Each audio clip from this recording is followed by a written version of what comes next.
Okay, so let's discuss the icons on the toolbar for Google Sheets. You have the search menus. You can type in a task and it can search the menus to help you find what you're looking for. Undo, where you undo something. Redo, you redo something that you've done before. Print. Paint format allows you to copy a format from one cell to the next. So let's say that this is bold and I wanted to bold something else. I can click paint format and click the cell and it's going to bold it for me. This is your zoom and you've got options, $sign. So if you want to change a number so that it's in currency or percent, that's what you click. And if you make something percent, you have the option of decreasing the zeros or increasing the zeros. You have the option of more formats because these are numbers that we're dealing with. So you can make it so that it just reads it like text, not like a number. All right, you have all of these other ways that you can format numbers. Here are your fonts. You can change your text, your fonts to anything you want.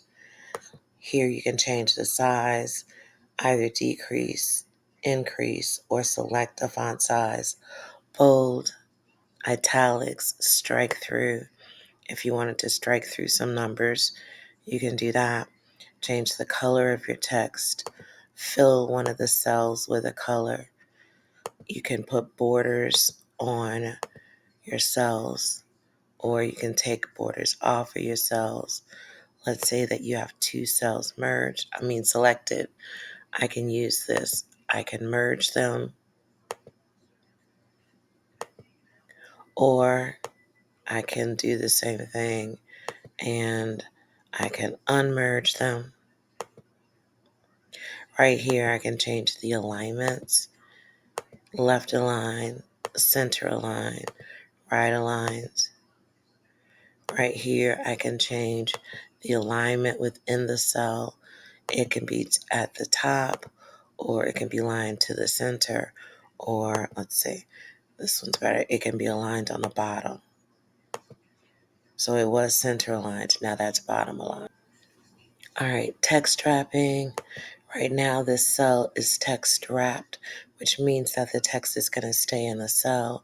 If I take off text wrap and have it overflow, it's going to stretch across the cell next to it. I can change the way the words appear in the cell. So that's text rotation. If I wanted to insert a link, I could click this and put in, I'm linking this to, so this talks about online communities. It automatically pulled up a website that dealt with online communities. So that's how you would link. I can leave a comment. I can insert a chart.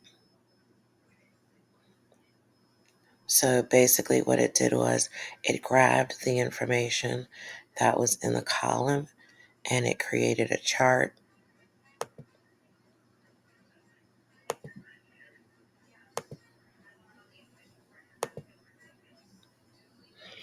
I can filter. Filter allows me basically to search a document for certain things. You can have it, you can select the way you have your filters show up, and functions. If I select these numbers, I can have it added, average, count, and so on. So those are all the different things you can do right there from the icons on the Google Sheet toolbar.